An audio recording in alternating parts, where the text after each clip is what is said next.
All right, the kids can be dismissed to Kingdom Kids. The rest of you, if you'd like to turn and follow along in your Bibles today, where we're going to be primarily, you will find that in Matthew chapter 16. The downside of putting the scriptures up on the TVs every message is that it's easy to come to church without your Bibles. And we'd sure love to get you back in the habit of bringing those and following them along and marking scriptures and highlighting and things like that. But we do know that there's always going to be folks that don't have them with them, so we'll keep putting the words up there, but we really want to encourage you to bring your Bibles with you. Have you ever heard it said, it's in the fine print? It's actually, if you think about it, a bit of a scary statement. If you want to go down this rabbit hole, all you have to do is go to Google and type in fine print, and you can find some of the scariest or craziest fine print that's on certain products that we enjoy. I'll give you just a couple. Amazon has one, for example. They've actually got an allowance in their fine print for a zombie apocalypse. You think I'm crazy, but here's what it says. You have to listen. I deliberately put it fine up there. They say, however, this restriction will not apply in the event of the occurrence certified by the United States Centers for Disease Control or successor body of a widespread viral infection transmitted via bites or contact with bodily fluids that causes human corpses to reanimate and seek to consume living human flesh, blood, brain, or nerve tissue, and is likely to result in the fall of organized civilization. So we thank Amazon for that. And if you think I didn't know that, I'm thinking most of you probably have used Amazon and probably never read the fine print, right? If you use iTunes, you know that iTunes is infamous for updating their terms and conditions, sometimes on a daily basis. They change them all the time. So we become very accustomed to just agreeing to whatever they tell us we have to agree to. But I bet you didn't know you agreed to this. You also agree that you will not use these products for any purposes prohibited by the United States law, including without limitation the development, design, manufacture, or production of nuclear missiles or chemical or biological weapons. Who knew that you could use digital music for such nefarious purposes? And I'm glad they covered that in their fine print. I mean, we're used to seeing all sorts of fine print and all the various drug and prescriptions that are marketed to us on a every few second basis. And we have all these waivers we have to fill out at the events we attend or the activities we like to do. The difference with Jesus is that he never hid anything in the fine print. None of us today can claim that Jesus was unwilling to walk us through the finer points or nuances of being one of his followers, right? I mean, we have the Bible literally at our fingertips, and we can read it every single day, cover to cover if we want to. But for his first few followers, things kind of unfolded over time. He began his ministry with an invitation to a few fishermen like Peter, James, and John to simply follow him. And then he added later, I'll give you this promise, I'll make you fishers of men.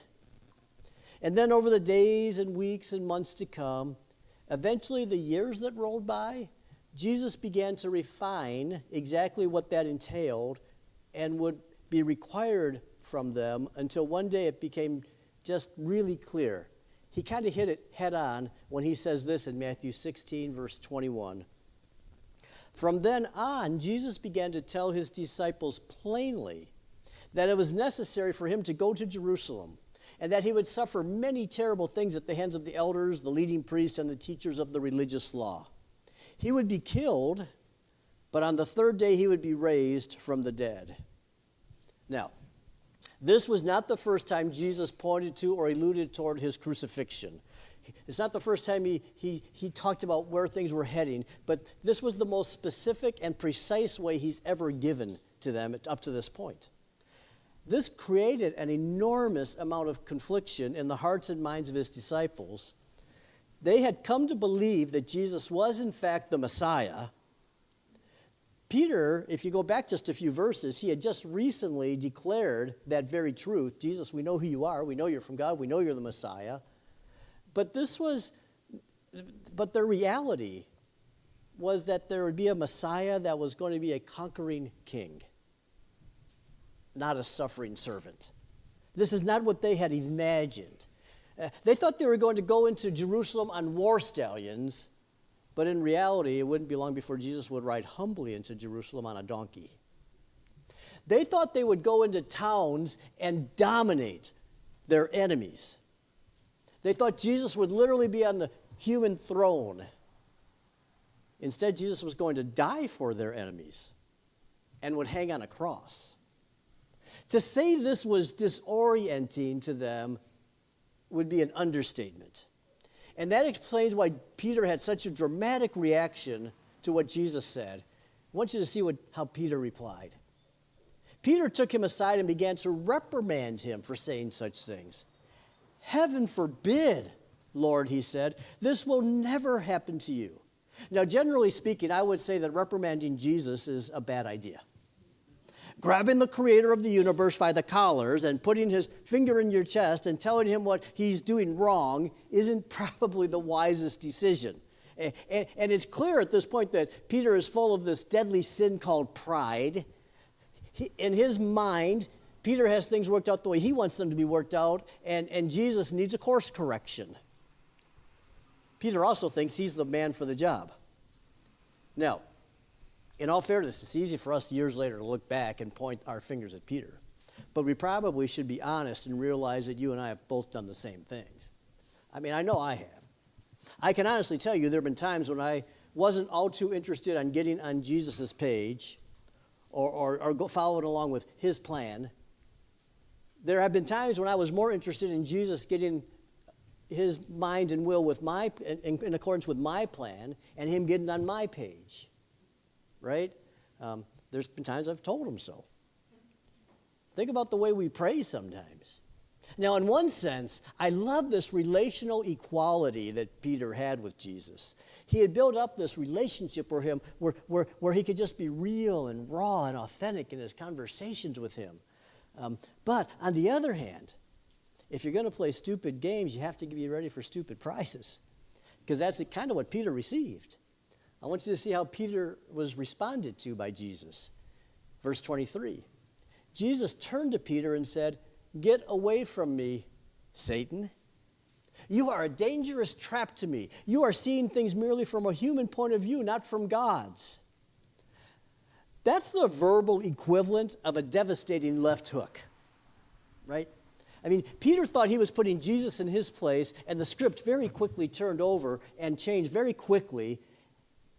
And again, it's awesome that he had this relational equity that allowed him to say anything and everything to Jesus, but that relational dynamic worked both ways, and Jesus could reply in kind. It's something you and I should probably pay attention to. When you sign up to follow Jesus, don't expect him to pull any punches. We shouldn't want him to, because even though the truth hurts sometimes, the truth is always helpful, the truth is always healing, and it's the truth that will set you free. And Jesus makes this bold claim with a capital T that he is the truth. So while Peter is taking, kind of licking his wounds here, Jesus turns his attention to the rest of the disciples, and he says this to them in verse 24. "If any of you wants to be my follower, you must give up your own way, take up your cross, and follow me." Now, I want you to understand something. These followers, the early Christians, the early followers of Jesus, did not have the same view of a cross as you and I do. They didn't have gold chains with crosses hanging from them. They didn't have cross earrings. They didn't have tattoo crosses on their body. It'd be kind of like the equivalent today of them doing that as if we would have electric chairs hanging from our earlobes, right? Or gas chambers tattooed on our chest. When they heard the word cross, they very quickly identified what Jesus was talking about.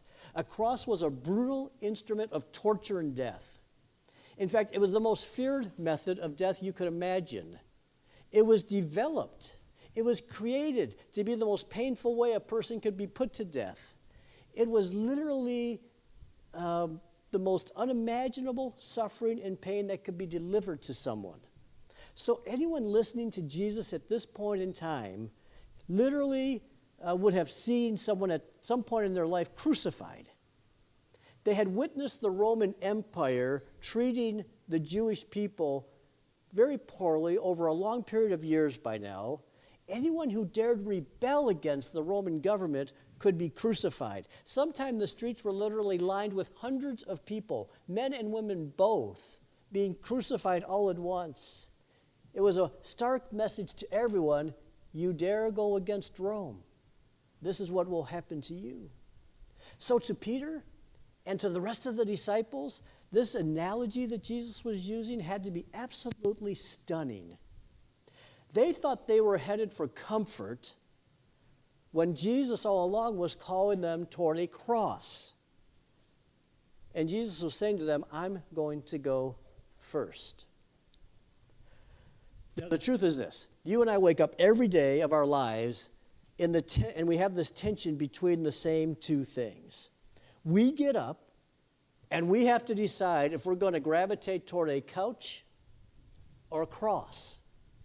See, a couch represents self-preservation at all cost. It's a place of least resistance. It makes no demands of me. It accommodates me in every way. It's safe. I don't have to worry about getting hurt there.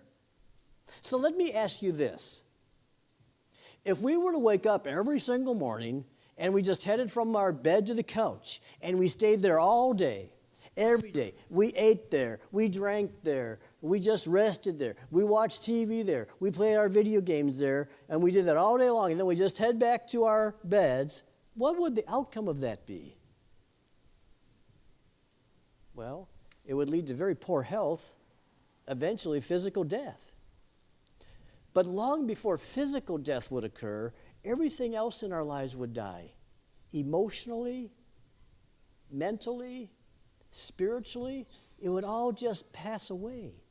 That's what it would lead to. On the other hand, you have the cross. The cross represents self-sacrifice above all else. It's the place of most resistance. It's the place that makes demands of us. It doesn't accommodate us in any way. It's dangerous. It's guaranteed to be a place of pain and suffering.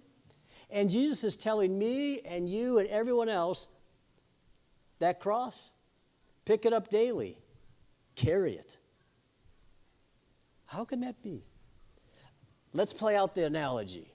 If we woke up in the morning and we silenced that voice inside of us that screams for us to pursue comfort, and we actually chose the path that we knew would cause pain, what would that lead to?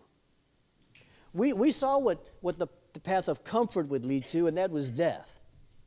What would the path that leads us toward pain lead to? Well, we know what it would lead to in the physical world. If we avoided the couch and we kept walking, we'd go for a run, we'd exercise, we'd lift weights, we'd go for a swim. What would that lead to? Health, longer life. And what Jesus seems to be saying is this, as this analogy plays out this way, is for more than just the physical realm.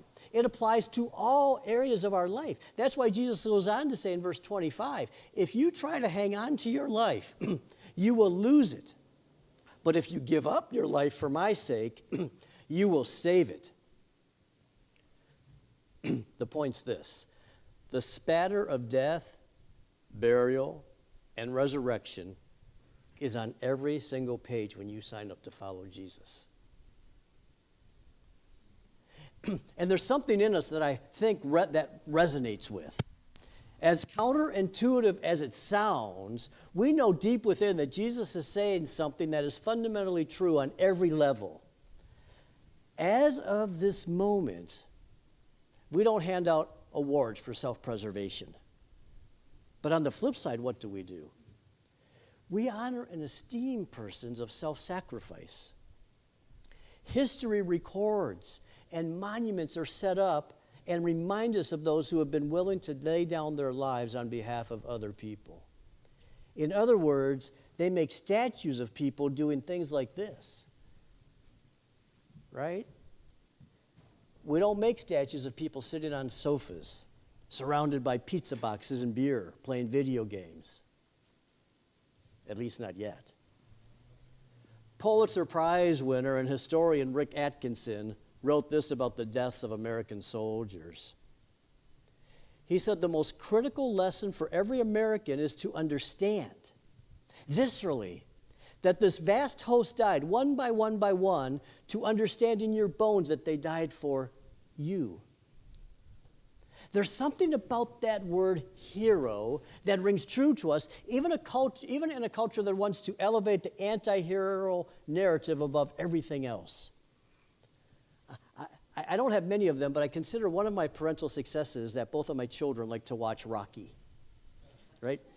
Some time ago, we did movie night at our house, and Josiah got to pick the movie a few years back, and he picked Rocky III. Now, that's not my favorite Rocky movie, but it does have Mr. T and Hulk Hogan in it. And I remember after that specific night, going to bed thinking, why are these Rocky movies, after all these years, such favorites? Why are they so successful? In fact, they started a new series from that first Creed, and they're just as successful. Why? It's because they play on something deep within us that we know is true. It's not a mystery. It's not rocket science. There's a pattern that plays out, and you'll see it all across all kinds of different stories and different movies. You have a main character that starts out in a place of comfort. Everything's mundane. And what do they have to do? They have to leave the mundane behind, the comfort behind, the safe behind, and they have to go on this adventure where they have to go through pain. And they go through this pain and this agony, and then they come face to face with their own demons, and they do battle with dragons and enemies and things like that. And after they battle and they gain victory, they emerge as this brand new, stronger, more powerful, more liked and esteemed person. Historically, this has been referred to as the hero's journey. You see it in classic literatures like the Iliad and Odyssey. You see it in more modern movies like Star Wars and Lord of the Rings. And once you know what it is, you will see it everywhere. There's something that's in us that we just know that a hero is a person who abandons a place of comfort and walks down a path that's filled with pain. And then we figure out that the best kind of life is marked by self-sacrifice, not self-preservation. When we're able to break free from that gravitational pull of the couch and we decide to pick up a cross, it will make a difference in your home and in your life and in your neighborhood and in our church. You see, the decision to die daily to our own comforts, our own wants, our own desires is one that requires discipline. Not only because the gravitational pull of the couch is so strong, but our cultural pressure to do the same is there too. You've heard me talk a lot about this over the years, and that's deliberate on my part, because every day you and I are being bombarded by the same message from our world. You should live your best life now, get all of your wants, all of your needs, all of your comforts, because that's what's most important.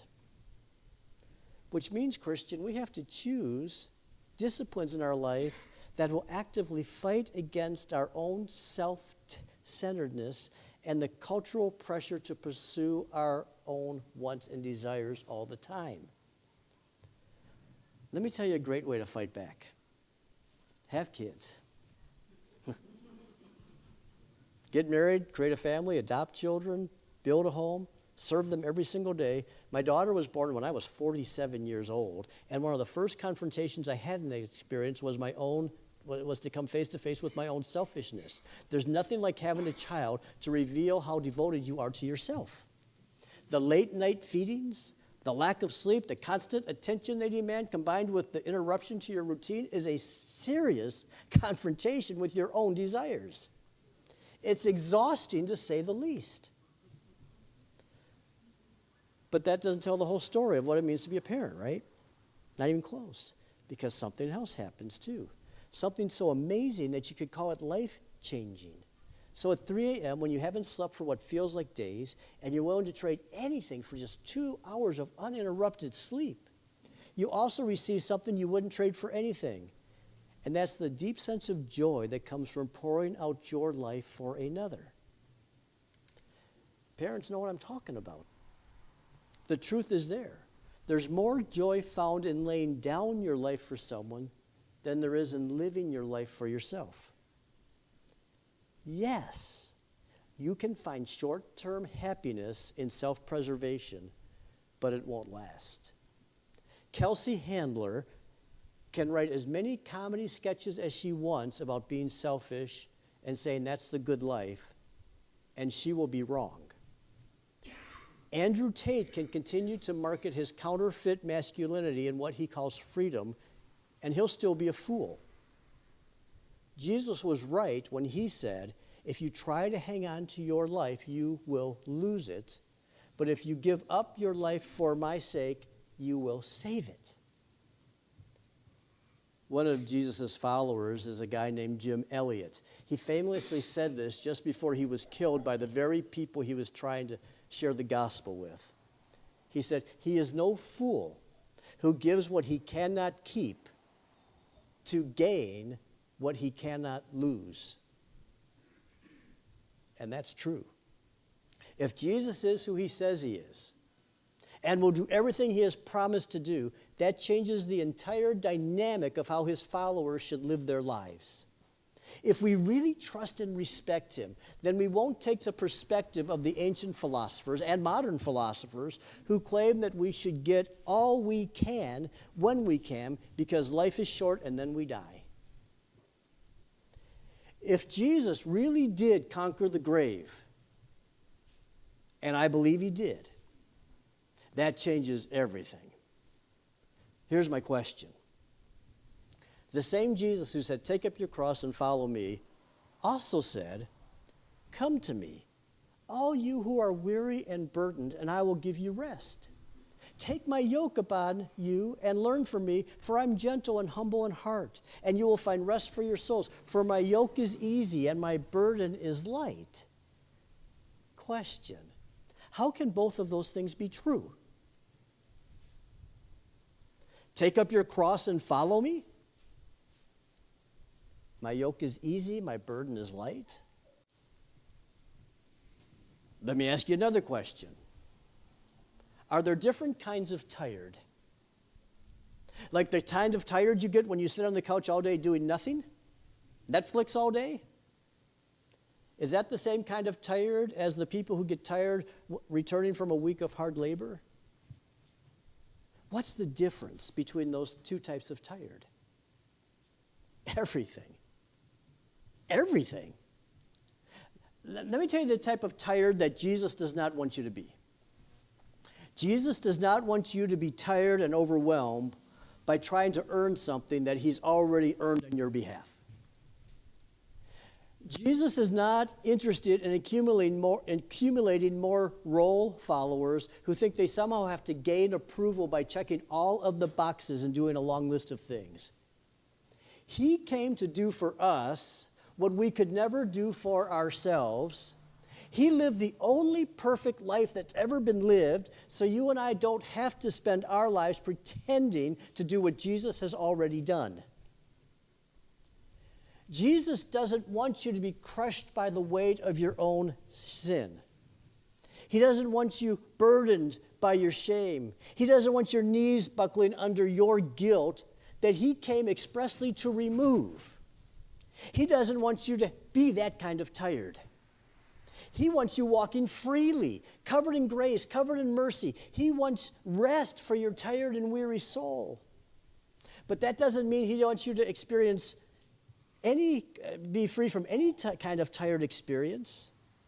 The kind of tired experience when you come home from a great week of a busy vacation.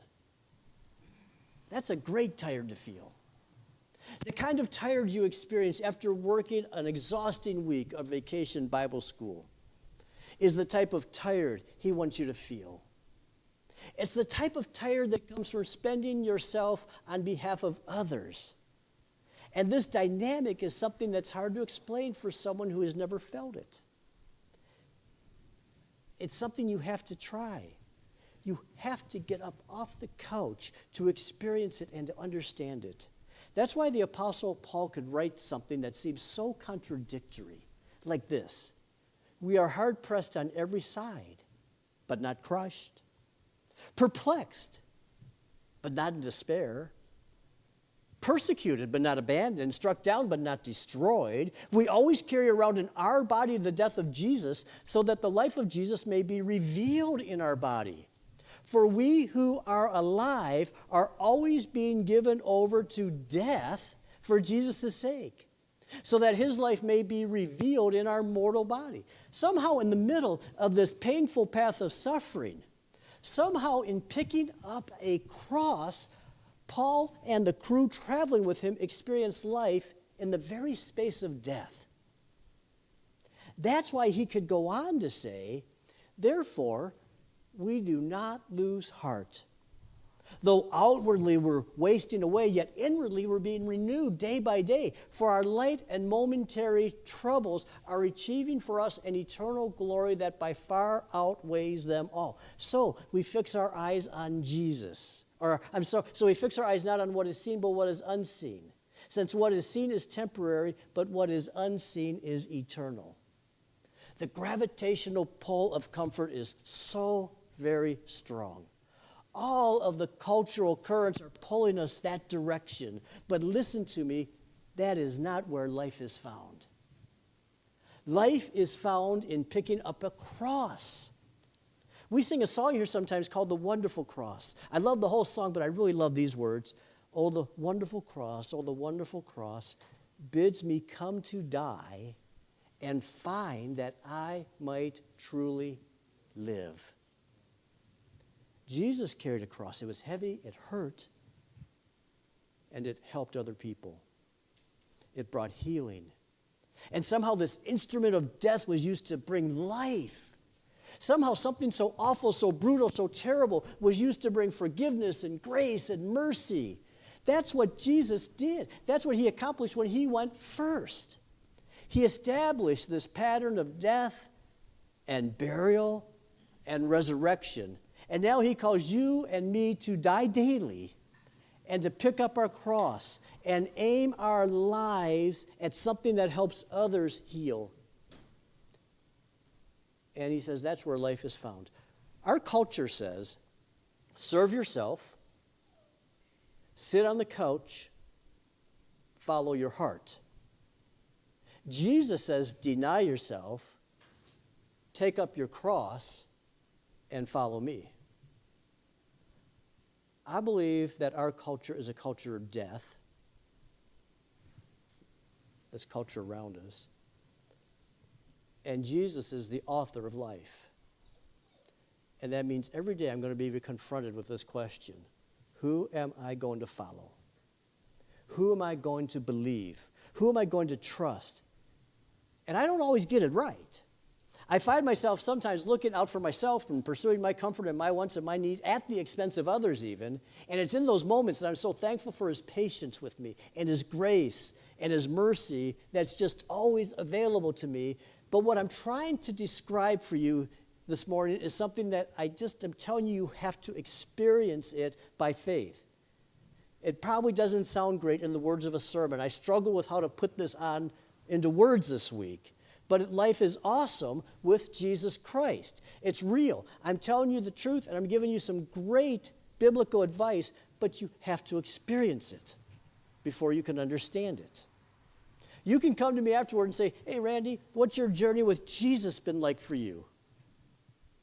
I try every time I preach to explain it the best I can, but I have limited tools and resources.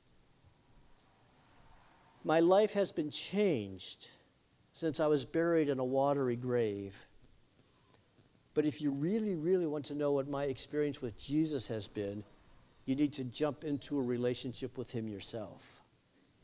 And then you'll know.